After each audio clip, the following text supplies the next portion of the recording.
Listo. Entonces ya sé la pregunta y la contesto, ¿no? Ya. Entonces me dicen. Todos los códices están relacionados con una reflexión cotidiana, actual. Tienen algo en que yo observo los códices: migración, violencia y costumbres. Si lo vemos, no hemos dejado de migrar. El planeta Tierra se está prendiendo desde que apareció la humanidad, no se ha apagado. Y estamos hirviendo, estamos siendo consumidos por el fuego. Eso los códices lo reflejan y dejan testimonio. Yo soy un emigrante, todos somos emigrantes, todos emigramos, todos salimos, todos nos movemos, seguimos moviéndonos por el planeta y terminaremos así, moviéndonos entre el infierno de casarnos por atentar contra nosotros mismos. Pero los códices que yo he querido dibujar y pintar son más bien historietas que quisiera darles vida a través de la línea. Si puedo decir que mi discurso o mi proceso es lineal, es dibujo. El códice Yanguitlán, que está incompleto, está cortado, entonces mi idea fue completarlo. Y en el caso del códice de Michoacán, me pareció un texto tan bello de cómo se mueve esta población tan independiente y tan fuerte y tan inconquistable, y llenos de supersticiones, llenos de brujos, de curanderos, de visiones chamánicas, y todos inmersos en la guerra y en la muerte, que hoy en día volvemos a encontrarnos con esa guerra y con esa violencia en este lugar de Michoacán, ¿no? De los tarascos. En fin, todo en resumen es un camino de conocimiento, de descubrir a través de estos códices un diálogo en el cual yo estoy inmerso y camino dentro de ese mundo de códices. También creo que mi pueblo, cuando había votaciones, salían con pistolas, con machetes, con palos, y en la cola ya se agarraban todos, unos contra otros, y siempre había estrellas en las paredes. O sea, yo pensé que eran estrellas que caían, no, eran las balas que pegaban y rebotaban en la arena. Nunca me tocó ninguna, pero eso me parecía que estaban en fiesta, y no, estaban en un momento muy violento.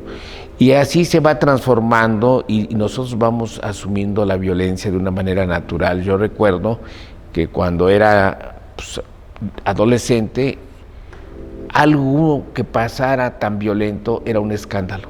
Hoy en día, un acto tan violento lo hemos asimilado de tal manera que nos parece normal desaparecer a 17, enterrar a 20, y todos somos cómplices de esa situación como humanos.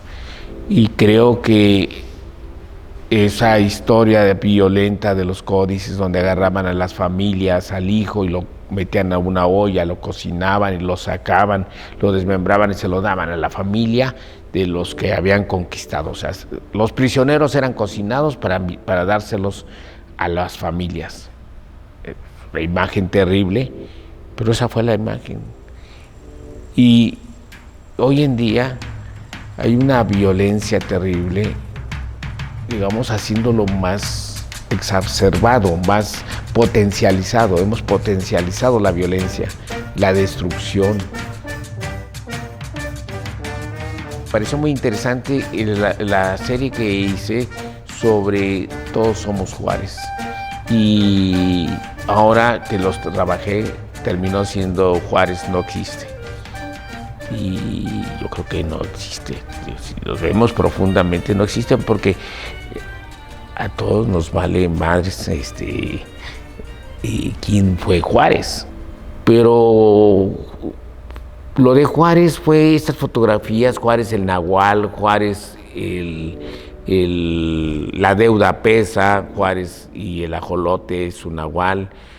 Todo tiene que ver con digamos, con algo entrañable que yo he estado encontrando, ¿no? Las plantas, los animales, el guajolote, tratarlas de una manera técnicamente como en el medievo, las minias, que eran hechas con cinabrio, con lapislázuli, oro.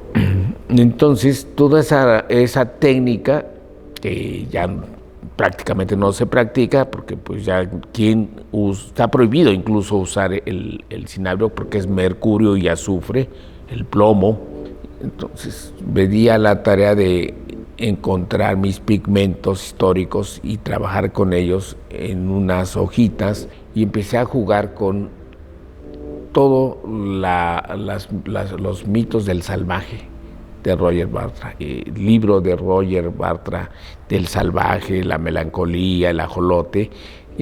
No hice más que tomar sus imágenes publicadas en su libro El salvaje y tratarlas de una manera técnicamente como en el medievo, ¿no? Hay otro que se llama Juárez y sus mulas, que son los que hicieron la patria de este país, porque son los que llevaron hasta Monterrey, y en el camino nacieron sus hijos, y no solamente sus hijos, los hijos de su hija. Esto sí que es como un códice. Y llegó en sus mulas y regresó en sus mulas. Pues yo quise hacer un homenaje a las mulas del Palacio Nacional, a sus dos mulas. Y de repente me acusan de que ¿por qué las mulas?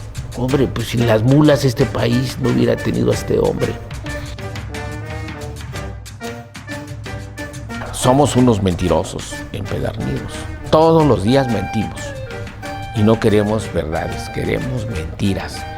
Y nos encantan las mentiras.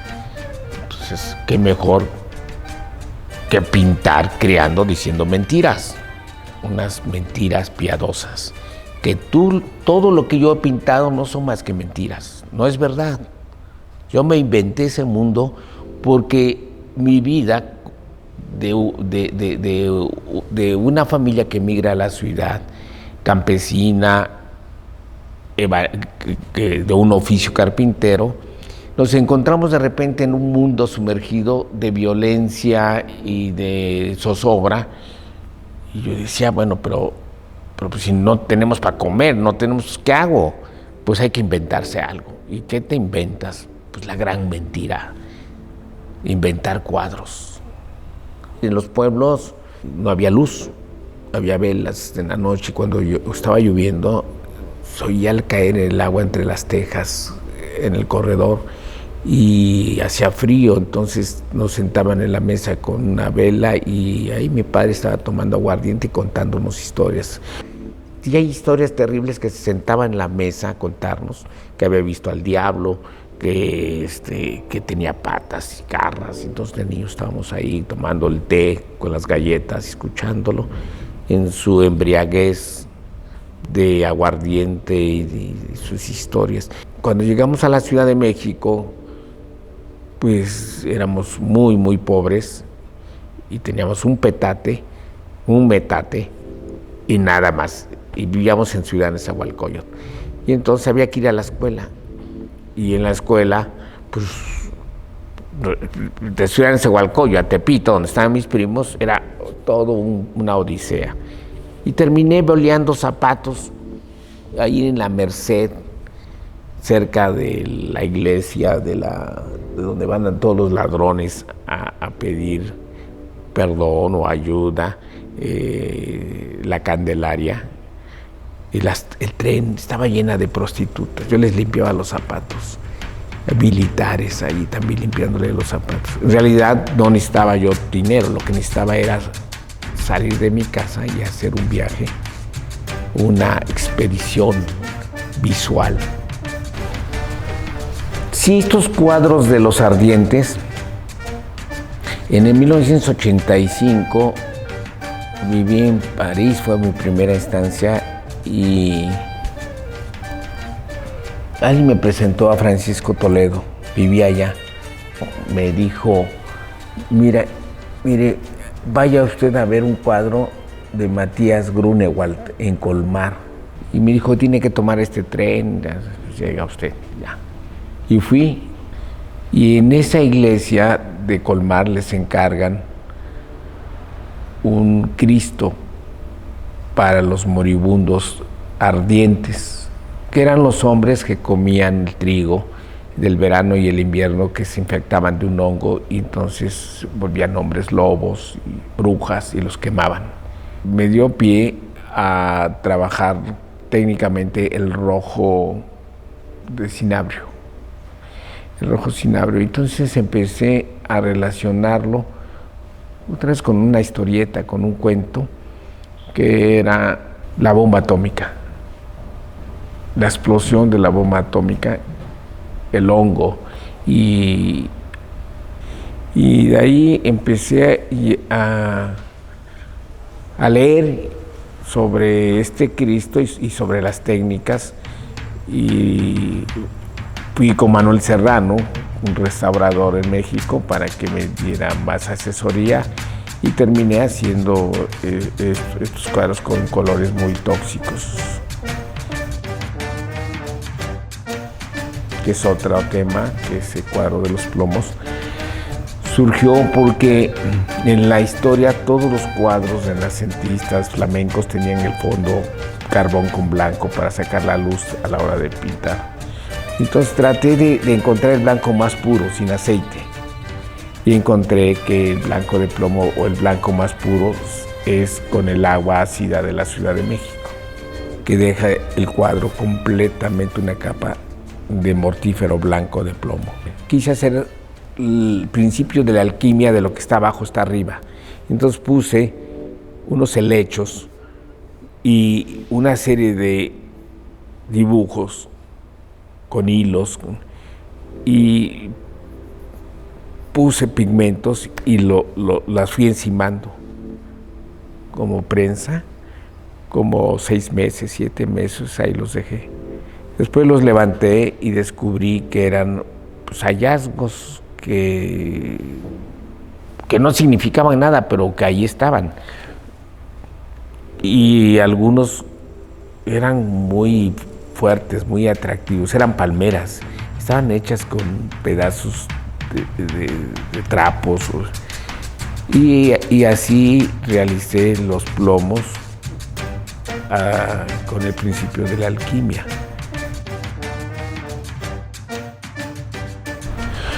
Bueno, yo me gusta mucho la naturaleza, las palmeras, los jardines, y sobre todo las palmeras. Y estaba yo en el desierto en Marruecos con Magdita, y veíamos a lo lejos todo rojo, y había una palmera, y fuimos a ver a la palmera en nuestros camellos, y cuando vi a la palmera tenía como 2 retoños. Y esos 2 pequeños retoños, yo pensé, dije, bueno, ¿cuándo nacieron? Y pues, había llevadoles años, ¿no? Y me sorprendió mucho. Llegando a México pinté una gran palmera, muy grande. Y después pensé hacer historias alrededor de la palmera, ¿no? El circo dentro de las palmeras. O sea, los circos ya eran alrededor de la naturaleza o dentro de la naturaleza. Yo nunca fui a un circo, pero recuerdo que un día venía la fila del circo y yo iba caminando, me iba agarrando mi padre, y entonces me trepó arriba del elefante. No me llevaron al circo, pero vi la jirafa, el león. Pues dije, qué fiesta, ¿no? Es esto. Pero y luego ya me pareció poco, me fui a las ballenas, al mar. Y allí fue más bien para lograr un virtuosismo de hacer mover a las ballenas, que era una técnica muy sencilla, pero había que hacerla. Ya que estaba toda la pintura y ya estaba todo fresco, dejar caer plomo muy espeso en la textura, y luego meter muy oscuro la orilla, y luego nada más levantar el cuadro y se movía todo el barniz y toda la pintura, con el plomo no lo dejaba que se ennegreciera y agarraba unas transparencias como pecera, entonces logré el movimiento. Yo no sé, pero yo creo que a muchos pintores, muchas gentes que se dedican a la creatividad les pasa. El acto de hacerlo es el acto realmente donde aparecen cosas, o sea, esta parte mágica. Lo demás ya no importa. O sea, toda mi pintura, todo lo que yo he hecho, incluso todo lo que tengo, no me importa, no me interesa. Lo único que me interesa es en el momento que aparece ese amor, esa flor que nace, esa imagen que aparece, ese momento de ese tiempo que logra uno emerger algo, eso es lo que vale la pena, lo demás ya no. Pues si yo resumiera todo lo que he hecho, me parece que fue o ha sido un fantástico viaje en mi vida hacia ver y expresar un momento. Yo no digo que yo estoy en el final, pero sí no hay tiempo, o sea, el tiempo no existe cuando está uno haciendo dibujos, rayas, creando, como le llamemos, el tiempo desaparece y el mismo cuadro de hace 20 años, hoy en día aparece otra vez. Ya terminamos, ¿no? Ya. Pues vamos a comer.